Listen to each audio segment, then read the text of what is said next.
Welcome back to Inside the Philippines. If this is your first time here, this is the channel where we sit down with Western men and women who came out to these islands chasing something. Love, a fresh start, a retirement they could actually afford. And we let them tell you, in their own words, exactly how it went. Tonight's story is a little different from most of the ones we do here. And I want to say that up front. There's no villain in this one. Nobody gets catfished. Nobody's running a syndicate out of an internet cafe in Cebu. This is the story of a man who did his homework, ran his numbers, and still walked into something he had absolutely no framework for understanding. His name is Murray. He's 51 years old from Grande Prairie, Alberta, and he spent 27 years working the oil patch out of Fort McMurray. Roughneck, derrick hand, and finally driller. He is not a soft man, and he's not a stupid one. He came out here with a spreadsheet, a budget, and a very specific reason for choosing the town he chose. He also came out here with a number in his head, $2,500 a month. Every retirement channel on YouTube told him that was plenty. And for a while, it was. Then he met somebody. And what happened after that has almost nothing to do with the stories you're used to hearing on this channel, which is exactly why I think this one's going to stick with you. Here's his story, in his own words. Okay, so, where do you want me to start? 27 years on the patch. That's the short version of me.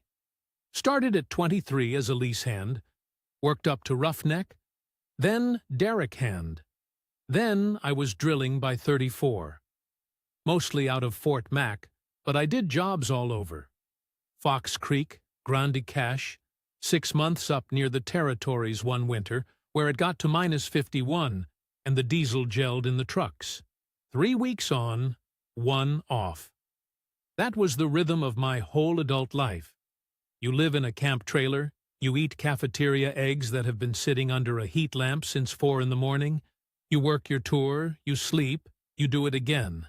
Then you get your week, and you drive home, and by day 3, you don't know what to do with yourself, so you buy something. That's what guys do. That's what I did. I had a quad, a sled, a boat I used maybe 4 times, and a truck with a lift kit on it that I did not need. Never got married. Came close once, in my late 20s, girl named Shannon, who worked at the credit union, and she gave me an ultimatum about the schedule, and I picked the schedule. I've thought about that maybe 200 times since. Anyway, no kids. One sister, Diane, lives down in Lethbridge, which is 11 hours from Grande Prairie if you don't stop. I want to be clear, I wasn't unhappy. People hear all that, and they go, oh, poor guy, lonely oil field fella.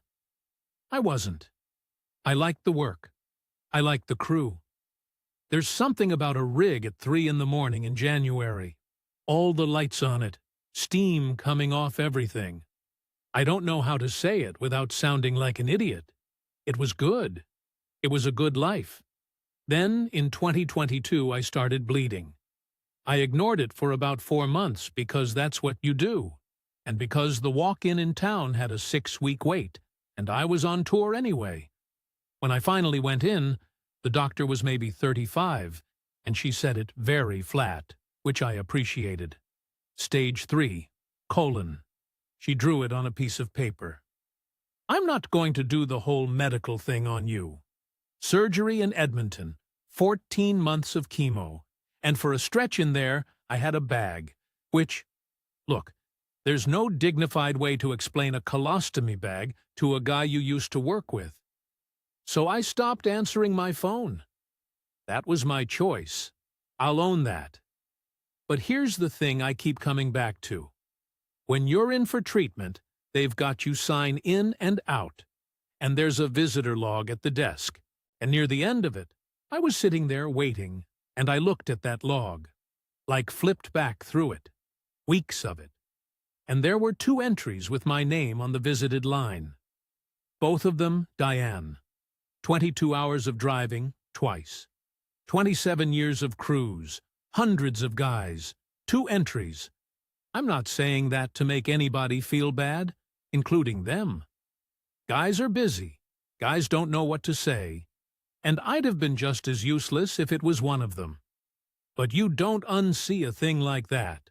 Remission at 50. And everybody expects you to come out the other side of that grateful. Talking about sunsets and every day being a gift and all that. I wasn't grateful. I was cheesed off. Because I did the math. That's what I do. That's the job. You look at what's left in the ground, and you make a call. And I looked at what was left in me, and I figured, all right, if I'm lucky, 15 good years. 15 where I can walk upstairs and carry my own bags. And I'd already spent the good half of my life eating those goddamn eggs. So I sold everything. House went for $285 in a soft market, which stung. And after the mortgage and the realtor and the rest of it, I cleared out at $212,000. Sold the quad, the sled, the boat. Gave the truck to my nephew. Company pension's decent, but it doesn't kick in till I'm 60. So that's 9 years of living off the number. 212 divided by 9 years is about $2,000 a month. And I wanted a bit of cushion, so I set myself at 2,500 Canadian and told myself that was the line. Then I did the research the way I'd read a drilling report. Spreadsheets, forums. I watched every retirement video on this platform, and I want to say, no offense, they all say the same number. 2,500. Everybody. Some of them said 1,500. Thailand looked good, but the language thing scared me. Mexico's too close to home. I'd have gone back. Philippines. Everybody speaks English. My bank card works, and there's no visa mountain to climb for the first while. And I picked Dumaguete for one reason, which wasn't the beaches. It's got a proper hospital and a med school. When you've had what I had, you don't pick a place by the water, you pick it by the oncology department. Guys laugh at that. Let them. I knew all the horror stories, by the way. I'd read hundreds of them. Bar girls, sending money to somebody you've never met, building a house on land you can't own. I had all of that filed away, and I felt, and I'm embarrassed to say this out loud, I felt kind of above it. Because I'm not a mark. I've never taken advantage of anybody in my life. Never shorted a guy on a shift, never lied on a report. And somewhere in my head I had this idea that works both ways, that being straight with people is a kind of insurance. That's the dumbest thing I've ever believed, and I believed it for 51 years. Booked the flight one way. Told Diane on the phone, and she went quiet, and I said, she'll be fine. Landed in Manila at 11:30 at night, and I want to tell you something about that airport.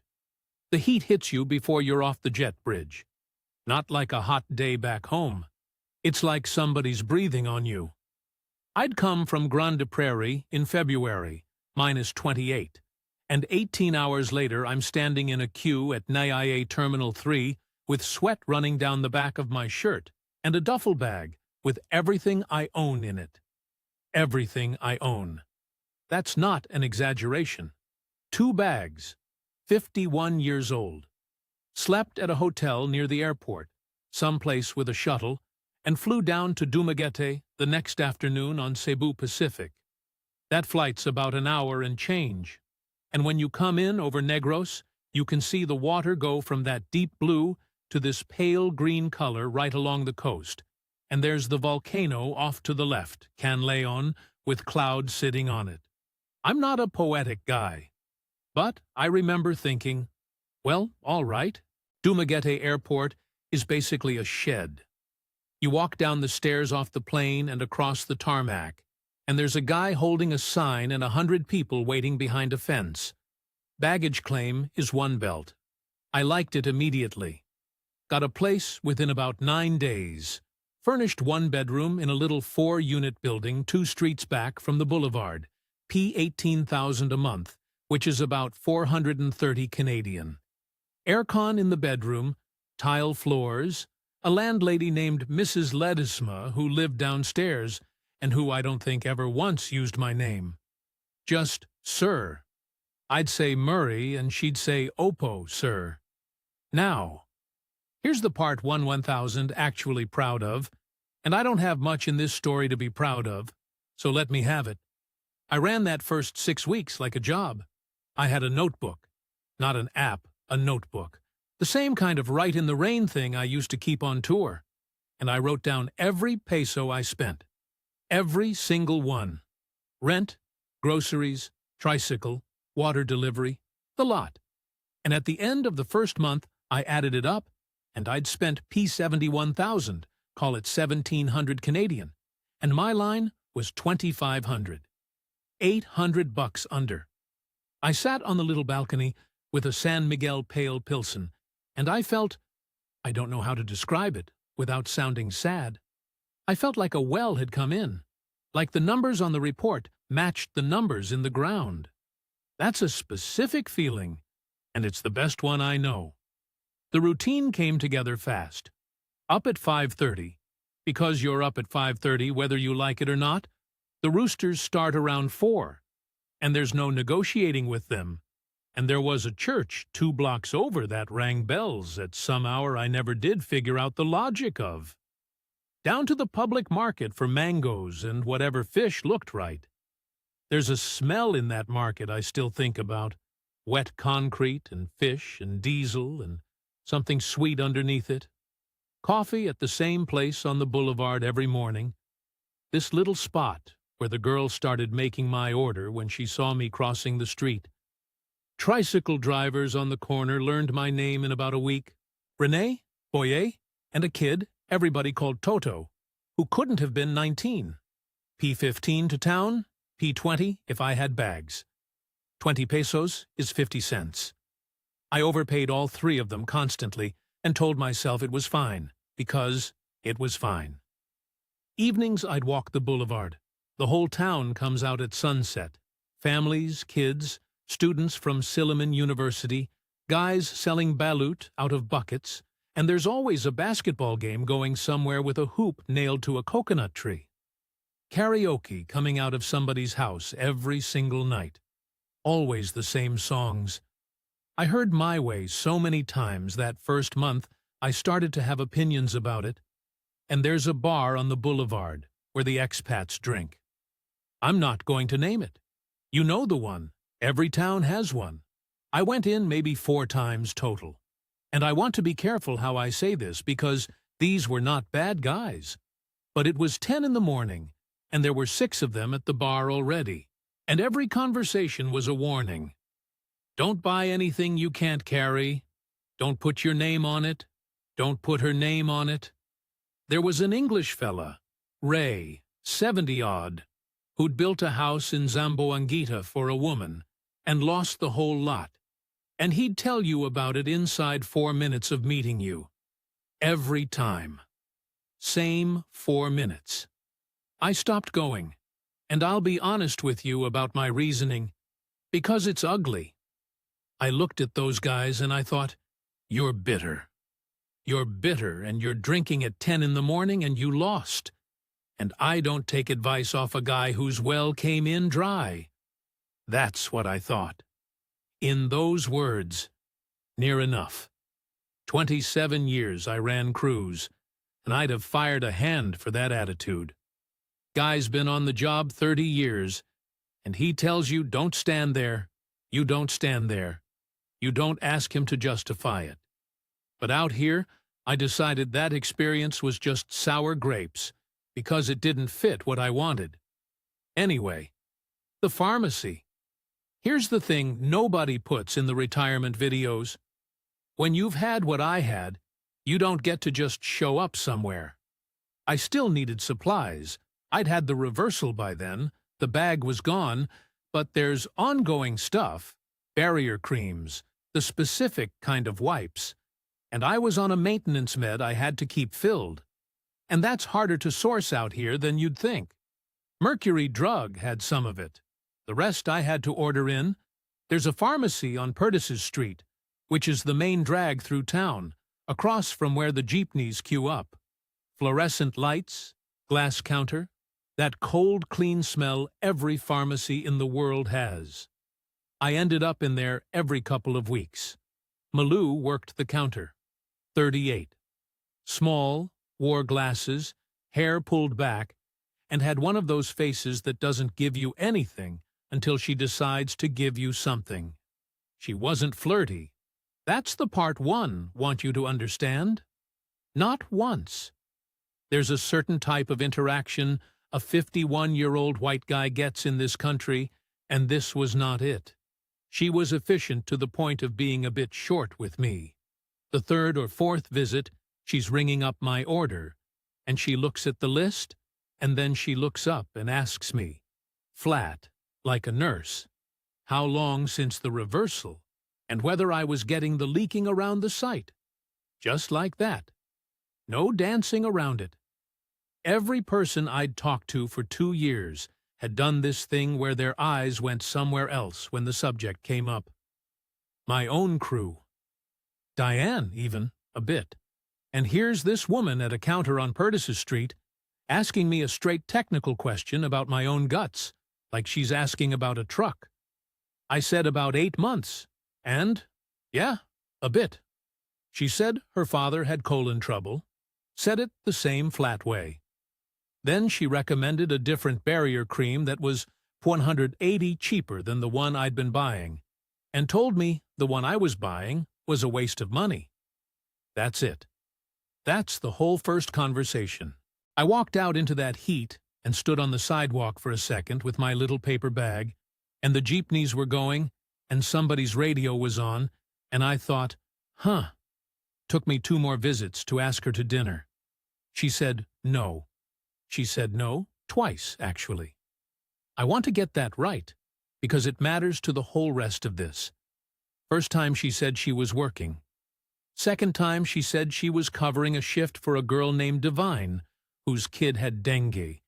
And she said it like I was being a bit thick for asking twice in a fortnight. Third time, this was maybe 3 weeks later, I'd let it go a while, she said, okay, Sunday, after church.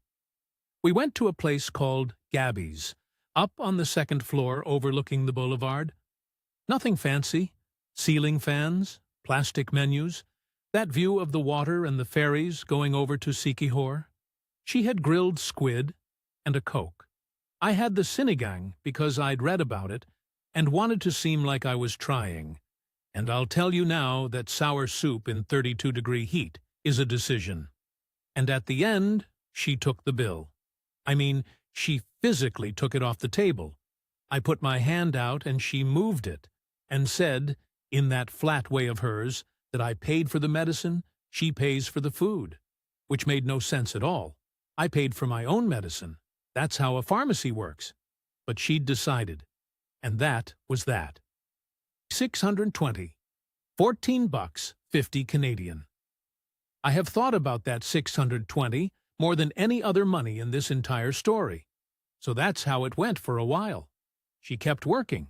6 days a week, 7 to 7 some days, and she'd come off shift with her feet wrecked, and we'd go get Halo at this place near the university, and she'd fall asleep in the tricycle on the way home.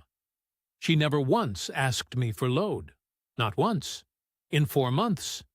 If you've spent any time out here, you know how strange that is. The load thing is constant. It's the smallest ask there is, P50, and it's the first rung of a ladder. She never put a foot on it. My notebook for that stretch, months 1 through 4, ran about $15,000 a month on top of my normal. Call it 360 Canadian. Dinners, gas for the little scooter I'd bought secondhand, a trip over to Sikihor for 2 nights, some flowers I got wrong. She told me straight out that the ones I'd bought were what you buy for a funeral. That was the whole spend. I was still under budget. I was actually putting money aside. Now, here's the bit. month 3, roughly. We're sitting on the seawall on the boulevard at night, and she'd been telling me about her sister Ivy, who was doing nursing at Silliman, and how the fees were due, and it wasn't a pitch, she was just complaining the way anybody complains. And I did what I've always done my whole life, which is reach for the wallet, because I've got it, and somebody else doesn't, and that's not complicated to me. I said something like, "Look, let me help with that." And she got up. I mean, she stood right up off the wall. And she was angry. Properly angry. First time I'd seen it. She said, and I'm going to get this close to right, because I've replayed it. She said, "Is that what you think this is?" She said, "She has a job." She said, "She is not asking me." And then she walked to the corner and got a tricycle and went home. And I sat there like an idiot with waves going and somebody's karaoke a street back doing that Air Supply song, and I texted her an apology at 11 at night, and she didn't answer until the next afternoon. I want you to understand what that moment did to me. Because for the next year and a half, every single time something didn't sit right, every time a number got bigger than I liked, I went back to that night on the seawall. She got up and walked away from money. She was insulted by it. That's my evidence. That's my whole file. One night in month 3. Anyway, she let me pay for things after that, but only if I didn't make a thing of it. And slowly, I started learning the shape of her. Eldest of 7. Which, if you don't know this country, that sentence doesn't mean much. Out here, it means she's the second mother. Her father was a fisherman, and then he wasn't, because of his leg. And her mother did laundry, and ran a little sari-sari out the front of the house. Malou finished 2 years of pharmacy tech in Dumaguete, and then stopped because Ivy needed to start, and you only fund one at a time. That's the arithmetic of that family, and everybody in it knows it. Her P11,000 a month at the pharmacy, that's 260 Canadian for 6 days a week. And she sent about a third of it home. Every month. For years. And she had a cousin in Dubai doing hotel housekeeping, and a friend from her old class on a Norwegian cruise ship, and another one in Hong Kong minding somebody else's children, and every one of them wiring money back to Negros. That's not unusual here. That's the economy. Something like 10% of this country is working somewhere else so the people at home can eat. She told me all this, and I nodded along and thought it was interesting. I did not, and this is the part 1/500 like to go back and shake myself about. I did not once think, so what happens when the money doesn't come from Dubai? What happens when the money is just standing right here in a pharmacy, buying barrier cream? Month 4, she took me to Bayawan. That's about 2 hours southwest along the coast road. You can take a Ceres bus, the yellow ones, but we got a habal from the terminal at the other end because the house is off the highway. Rice on one side, sugar cane, and then this track down toward the water with dogs on it. The house was concrete about halfway up, and then plywood and tin the rest. Chickens. A basketball hoop nailed to a post with no net, which I have now seen in every single barangay in this country. Her mother came out and took both my hands and did that thing where she pulled them up to her forehead, and I didn't know what that was, and Malou had to tell me later. They fed me until I was frightened. Lechon manok, pancit, rice, more rice, and a bowl of something with a fish head in it that everybody watched me eat. There were, I counted at one point, 19 people in and around that house, and I understood maybe 6 of them. Kids kept touching my arms. Somebody's uncle wanted to talk about hockey, God knows how. And they sat me at the head of the table. Little plastic table, blue, one leg propped on a brick. But the head of it, in the good chair, and Malou's father across from me with his bad leg out straight, and the whole room arranged around where I was sitting. I thought that was respect. I thought, That's them being kind to a guest. On the bus back that evening, Malou fell asleep against the window with the sun going down over the water and the aircon dripping on my knee. And I sat there feeling something I hadn't felt in maybe 10 years. Not excitement, just settled. Like the tour's going well and you're 2 days from days off. And I thought about Ray in that bar, 70 years old, 10 in the morning, telling anybody who'd stand still about the house he built in Zamboanguita. And I thought, you poor bugger.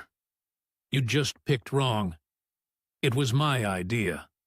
I need to say that at the top of this chapter, because everything after it gets easier to blame on somebody else, and this part 1 can't. Month 5.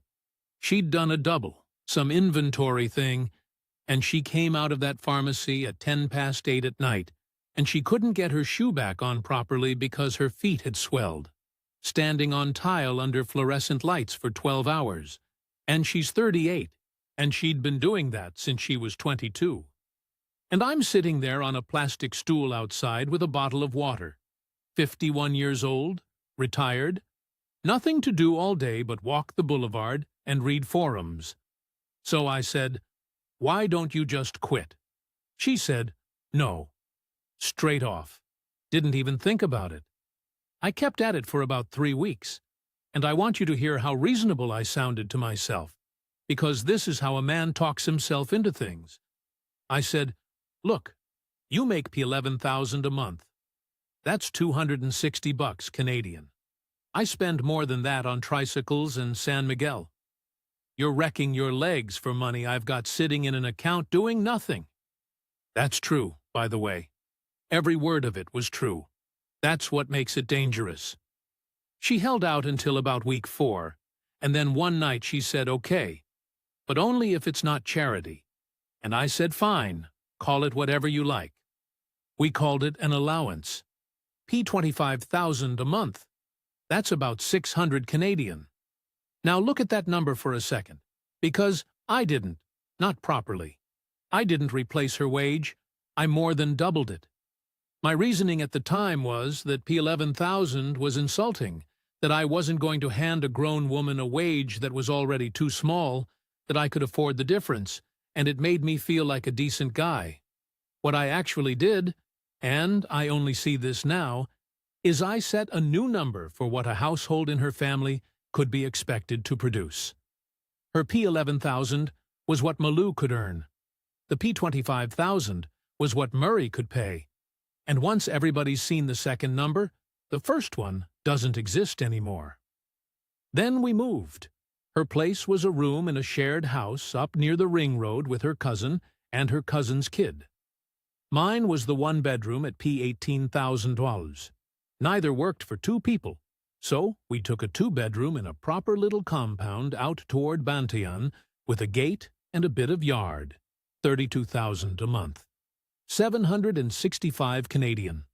I told myself it was a mob cost. That's an oil field thing. You pay to move the rig in, you pay to rig up, and none of that makes you $1, but you can't drill without it. Setup cost. It normalizes. I did the notebook at the end of month 6, and I was running about 142,000. Call it 3,400 Canadian. My line was 2,500, 900 over. And I looked at that, and I thought, she'll be fine. First month in a new place. We bought a fridge. There's deposits in there. Month 7'll settle. Month 7 did not settle, and I'll tell you why. And it wasn't anything big. That's the thing nobody warns you about. Everybody warns you about the big ask. Nobody warns you about the small ones. Here's what month 5 through 9 actually looked like. I went up to Cebu for 2 nights to sort out a bank thing. Came back with nothing. Just came back. And there was this atmosphere in the house I couldn't read at all. And eventually, Malou explained pasalubong to me, which is, when you go somewhere, you bring something back. Not a gift, an obligation. Doesn't have to be much. Dried mangoes, some pastries from that shop in the airport, 500 worth. But you bring it, and you bring enough for everybody. And everybody means everybody. Her mother had asked, apparently, "Where's the pasalubong?" And Malou had had to say there wasn't any, and it had cost her something to say it. I felt about 2 inches tall, so after that, every single trip, P2,000 to 3,000 of stuff. Every time. Fine. 50, 70 bucks. Not too bad. Then a baptism, month 7, her second cousin's baby, in Bayawan. They asked me to stand as Ninong, godfather. And I said yes, because I thought I was being asked to hold a candle and be in a photograph. That is not what I was being asked. Being a Ninong in this country is a financial position. It's for life. You're expected at the birthdays, you're expected when the kid needs school shoes, and when that child is 19 and wants to go to college in Dumaguete, somebody's going to look up and find you.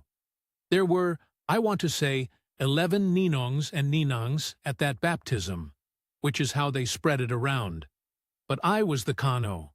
Everyone knew which Ninong was going to matter. Cost me pure $1,000 on the day. The real bill hadn't been sent yet. Then the nephew's uniform and shoes for the school year. $8,000. Roughly 190 Canadian. Then the pig died. I'm not joking. They'd been fattening a pig since about February. That pig was the plan for the whole year. And in month 8 it got sick and died in about 2 days. $12,000 to replace it and get feed. 285 bucks. And I paid it. And I remember actually laughing about it on the phone to Diane. I said, "I bought a pig." And she said, "What?" And I said, "I bought a pig, die." And a cousin's phone.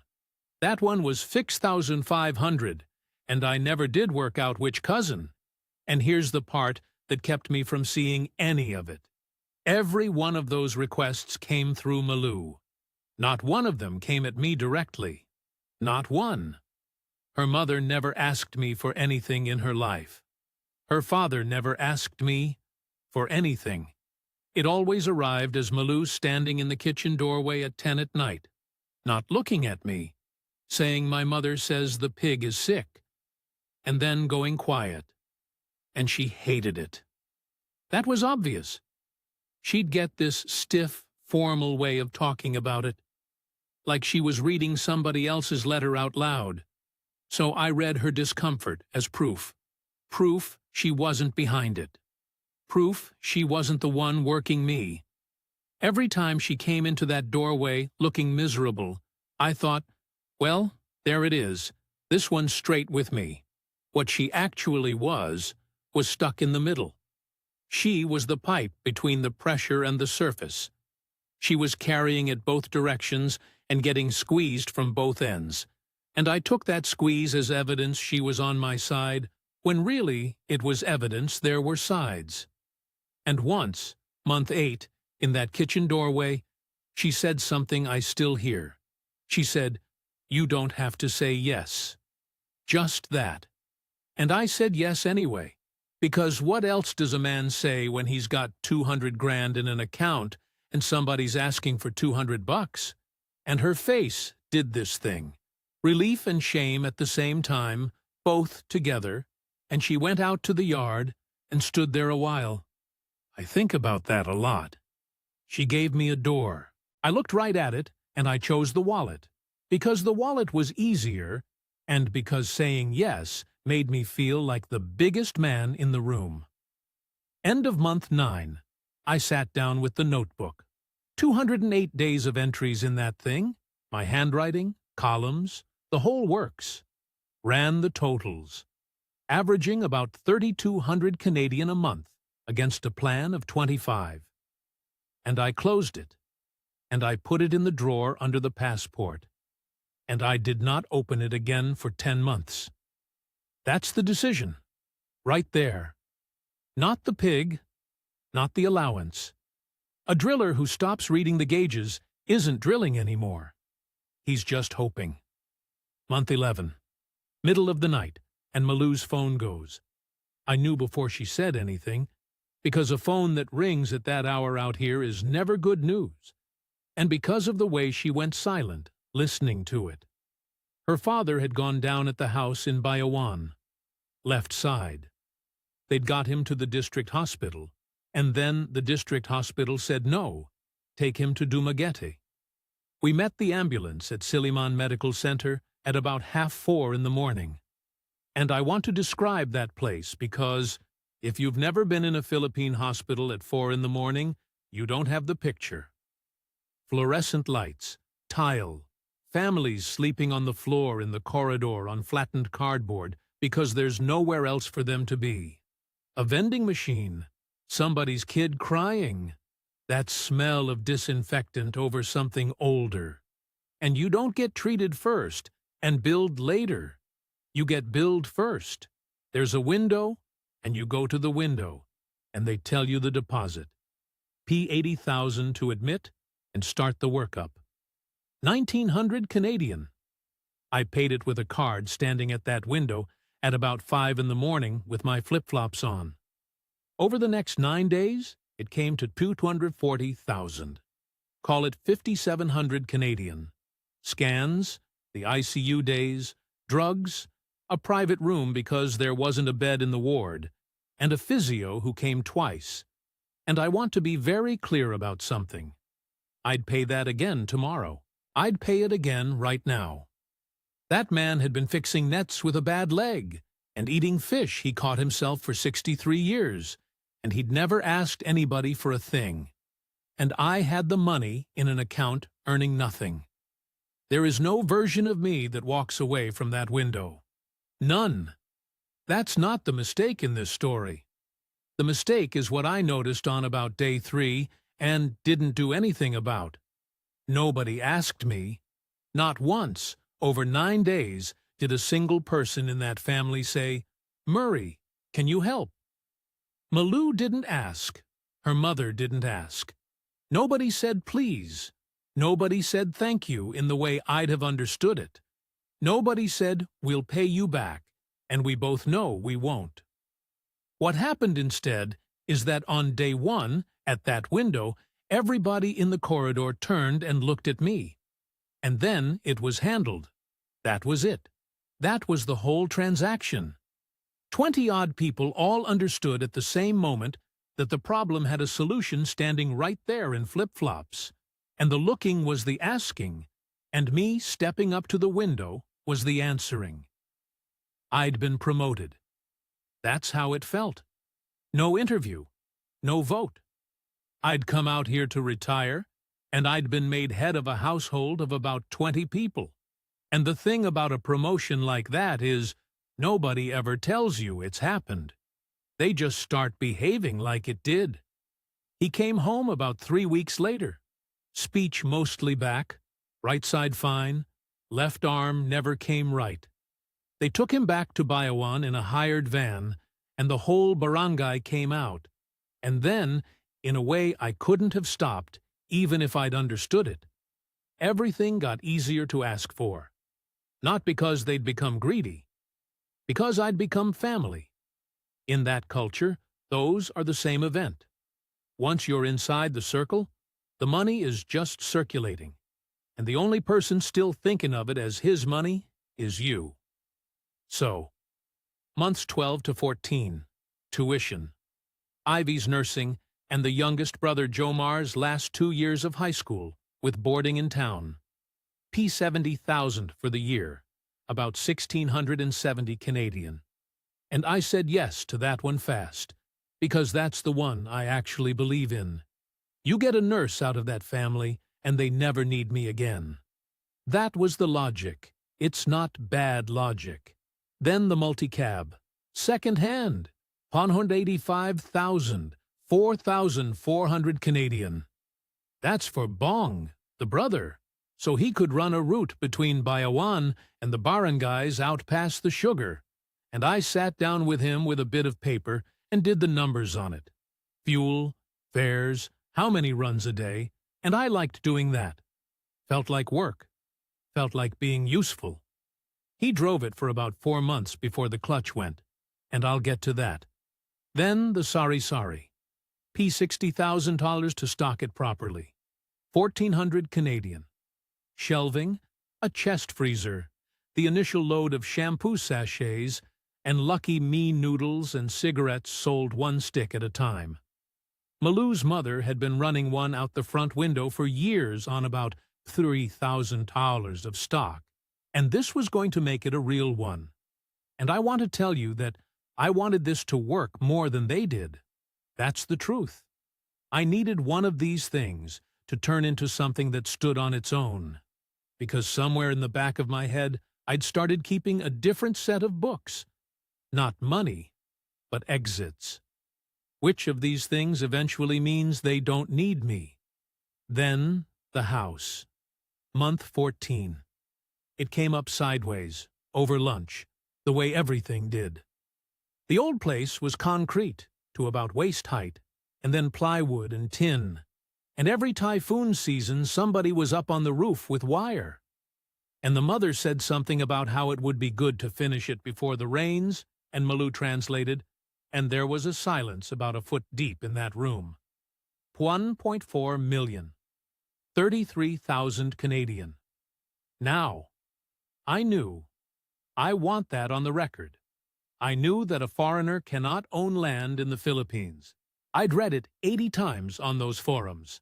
I knew that money going into concrete on somebody else's land is a gift, and it stays a gift, and that there is no piece of paper that changes it, and there's no court in this country that's going to hand Akano a family's land because he paid for the second story. I knew all of it. Ray in that bar knew it too, and I'd decided he was a loser. And here's what I couldn't do.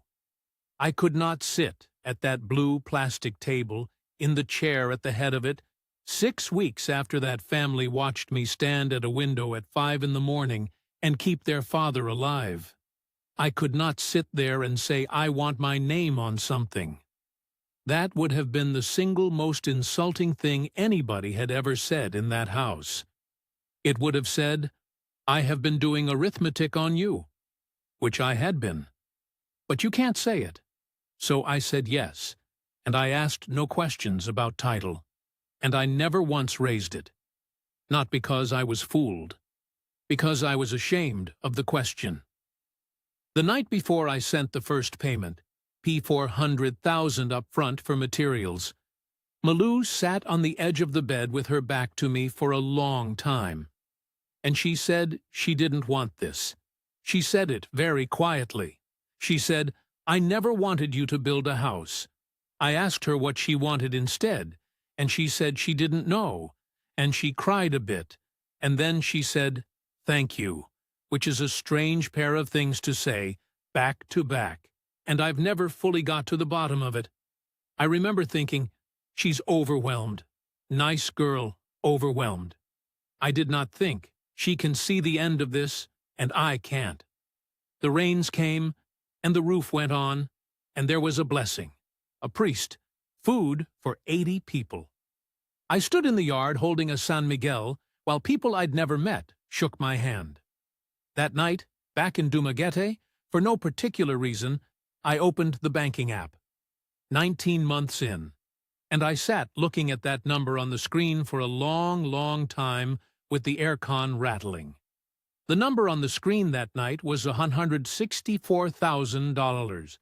I'd landed with 212, 19 months, and I want to walk you through what a man does with a number like that, because I didn't do anything with it. I looked at it for maybe 10 minutes, and then I put the phone face down on the bedside table and went to sleep. Or lay there anyway. That's the thing about being alone with a bad number at 2 in the morning. You can just decide not to have seen it. You cannot do that on a rig. On a rig, the number is on a screen in front of 3 other guys. Months 15 through 18 I'd describe as a slow tightening. Nothing dramatic happened. That's what I want people to understand. Nobody screamed. Nobody threw anything. The multi-cab clutch went, P$23,550 Canadian. The sari-sari ran out of stock money twice because it was extending credit to half the barangay, which is what they all do. And I put in another P25,000 tarns in dribs. Jomar needed board money. Somebody's kid needed a dentist. Ivy's second-year fees came round again, which I'd known about, which was fine, and which still landed like a punch because everything did by then. And I got quiet. I've always been a quiet guy, but this was different. I went short. Malou would ask what's wrong, and I'd say nothing. And she'd ask again in a day or two, and I'd say, she's fine, which is what I say. It's what I said when the doctor drew the thing on the paper. I started drinking a bit more. Not a lot. 3 Red Horse instead of 1 San Miguel, out on the concrete step in the compound at night, listening to the neighbors doing karaoke, always my way, always that same fella, and the dogs, and the tricycles going up the ring road. And I stopped going anywhere I might run into a foreigner. Wouldn't go near that bar. Crossed the road once to avoid a Dutch guy I quite liked, because I already knew what they'd say, and I did not want to be told. Malou got quiet too, but her quiet had a different shape. She'd hover. She'd come and stand where I could see her, and not say anything, and then go away. Once she asked if I was sick again. That's what she thought it was. She thought the cancer was back, and I wasn't telling her. And I said no, and she said, okay, and neither of us said the actual thing. Which is the whole problem, and it's on both of us. But it's more on me because I'm the one who knew the number. Out here, you don't put a thing on the table. It's rude. You lose face, and you make the other person lose face, and everybody would rather the thing just sat there rotting quietly in the corner of the room than have somebody name it. And I'm from a place where you also don't put things on the table, because complaining is for guys who can't handle their tour. So there we were, 2 people from opposite sides of the planet who had exactly the same disease. Month 19. My 52nd birthday. They threw it in Bayawan, at the new house, and it was a good party. I want that on the record, too. Lechon on a table, the whole thing. Ears and all. Pancit because you have to have pancit for a birthday. That's the long life thing. Kids everywhere. Somebody had put up a tarpaulin banner with my face on it. They print those for everything here, weddings, funerals, a kid passing an exam. Happy 52nd birthday, Ninong Murray. Spelled Murray right, which I appreciated. And the house was up. Concrete, painted that pale green, tin roof, a proper CR inside instead of out the back. The old man was in a plastic chair by the door, with his left arm in his lap watching the whole thing. And I was standing near the ice chest with a beer, about 8 in the evening, and a cousin came over. Jun. Nice kid, 26. Worked at a hardware place in Bayawan. Absolutely no malice in him. I'd bet my life on that. And he shook my hand and thanked me, and then he said, cheerfully, like small talk, that the site for the second house was already cleared, and had I seen it, it's just up past the mango tree, and the barangay captain had said the permits would be no problem. I said, what second house? And he looked at me the way you look at somebody who's asked what color the sky is. The one for Tita Emma. Your house for Tita Emma. Tita Emma is Malou's aunt. Mother's side. I had met her maybe 4 times. And the thing that got me wasn't the money. Right in that moment, it wasn't the money. It was that everyone at that party knew. The site was cleared. It had been discussed with the barangay captain. It had a location, up past the mango tree. There'd been meetings about this. It had been a settled fact in that family for weeks or months, and it had never once been mentioned to me. And the reason it had never been mentioned to me is that it was not a question. You don't run a proposal past a man for a decision he's already made by being who he is. I stood there with my beer and the karaoke going and my own face on a tarpaulin over my head. And I understood, finally, properly, what I'd become in that yard. I wasn't a member of that family. I was infrastructure. Went back to Dumaguete that night. Couldn't sleep. And around 2 in the morning, I got out of bed, and I did the only thing I have ever known how to do when something's wrong. I made a tour sheet, got the notebook out of the drawer under the passport and my laptop, and I built it exactly the way I'd built 1,000 daily drilling reports. Date, item, amount, running total. 19 months, line by line, every entry I had, and the ones I didn't have written down I estimated low, deliberately low, because that's how you do it when you want the number to be defensible. Took me about 5 hours. Sun came up while I was doing it. Roosters, church bells, the whole thing. Here's what the sheet said. 19 months at an average of $5,800 a month, against a plan of $2,500.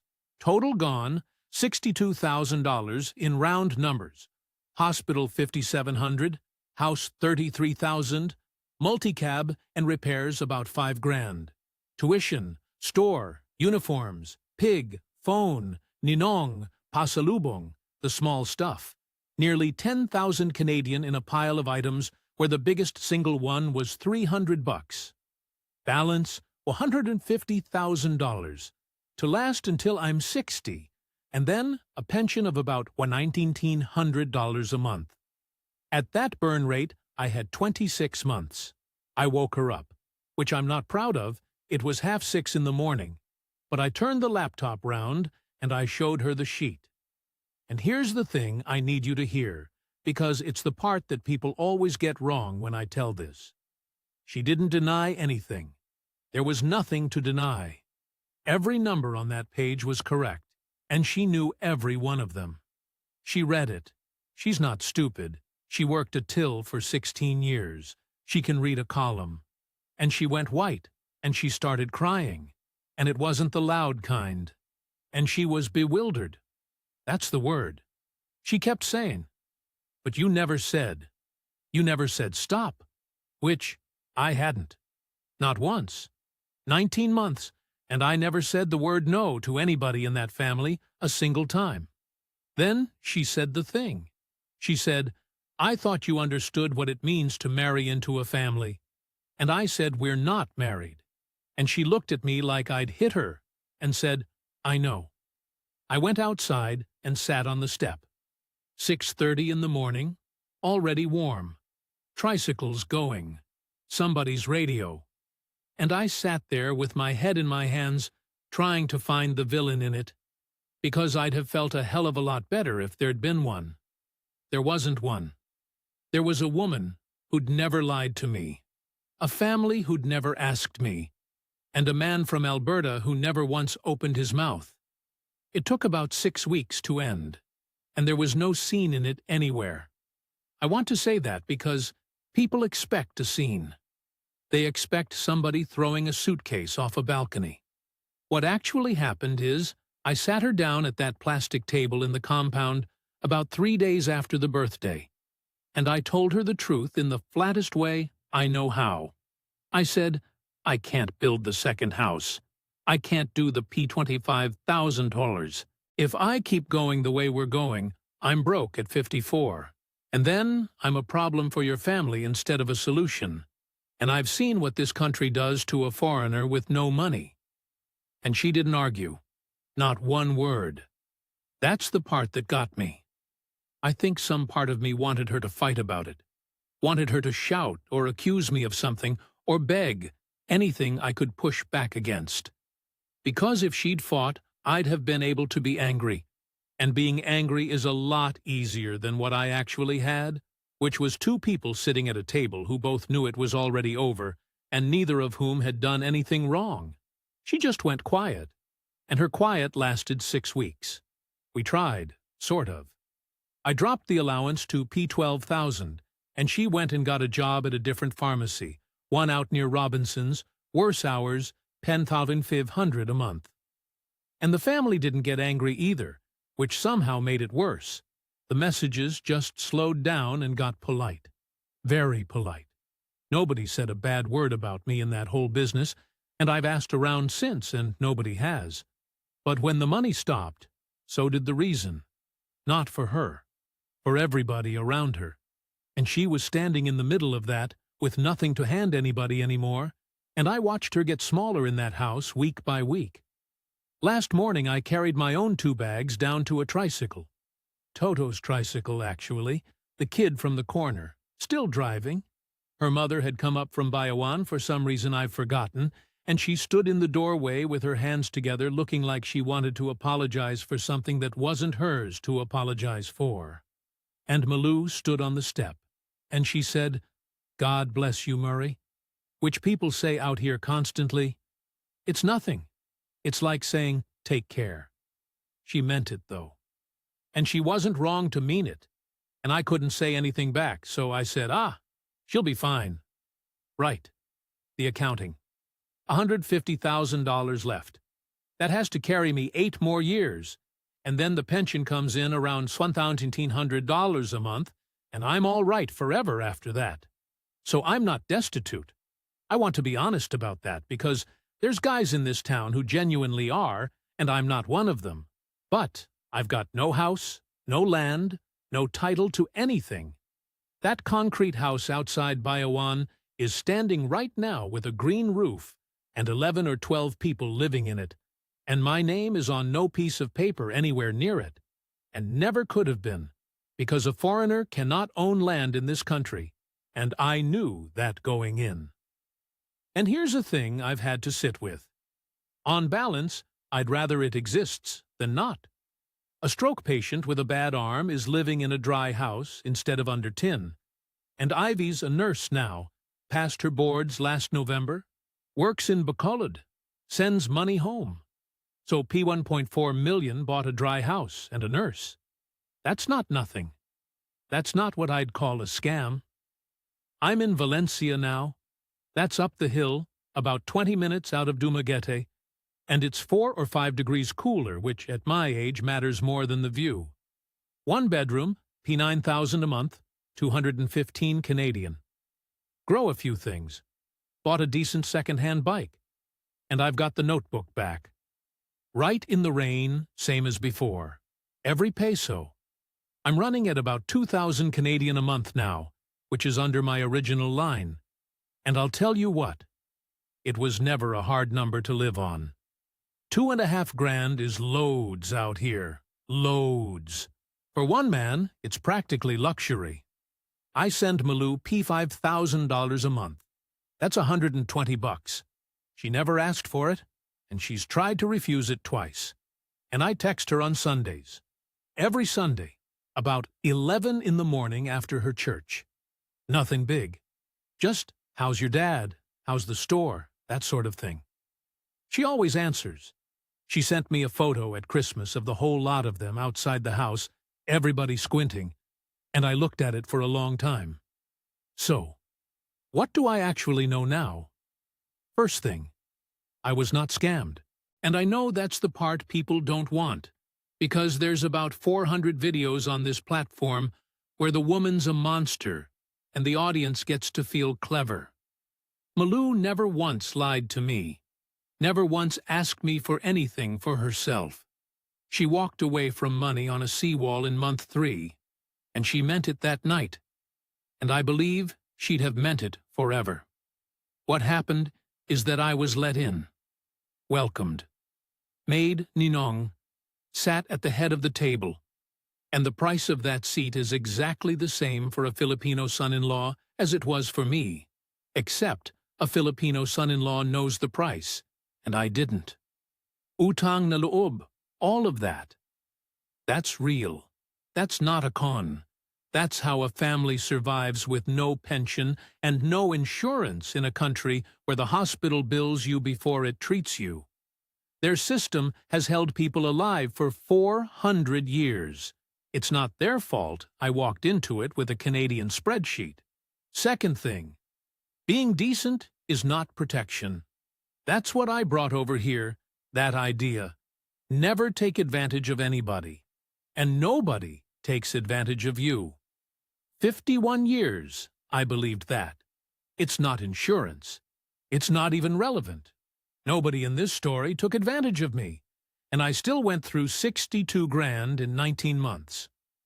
Third thing, and this is the one for anybody watching who's got a flight booked. Everybody asks what number they need. 2,500? 3 grand? 4. Wrong question. 2,500 a month was fine. I proved it in month 1, P71,000, 800 under budget. Best I'd felt in years. But that's 2,500 for one man. The moment there's a woman, there's her mother and her father and 6 brothers and sisters and their kids and an aunt and a barangay captain who's already cleared a site up past the mango tree. So you don't retire on a number. You retire on that number times the size of her family.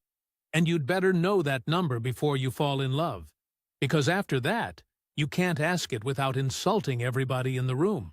And the last thing, which is the one that actually costs me sleep. She gave me a door. Month 8, in a kitchen doorway, she said, "You don't have to say yes." And I said yes anyway, because saying yes made me feel like the biggest man in that house. And because a fella who's been through what I'd been through wants very badly to be needed by somebody. That wasn't generosity. That was me buying a family with the only currency I had, and never once asking what it cost, and getting sulky when the bill came. Ah, she's fine, though. Honestly.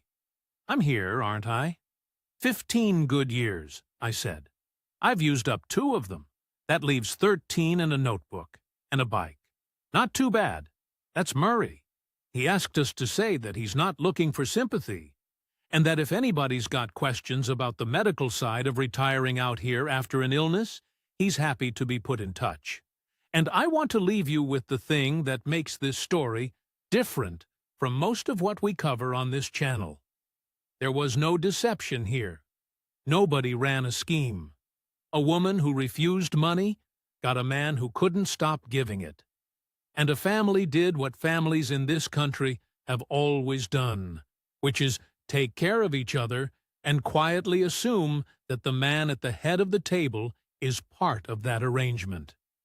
If you're planning a life out here, the budget is the easy part. The hard part is the conversation Murray never had. The one where you sit down early before there's a house and a hospital bill and a tarpaulin with your face on it, and you say out loud what you can do and what you can't. It's an uncomfortable conversation in a culture that avoids uncomfortable conversations. Have it anyway. It's cheaper than the alternative, and it's kinder to her than silence. Thanks for watching. If this one gave you something to think about, subscribe, and we'll see you next time. This has been Inside the Philippines.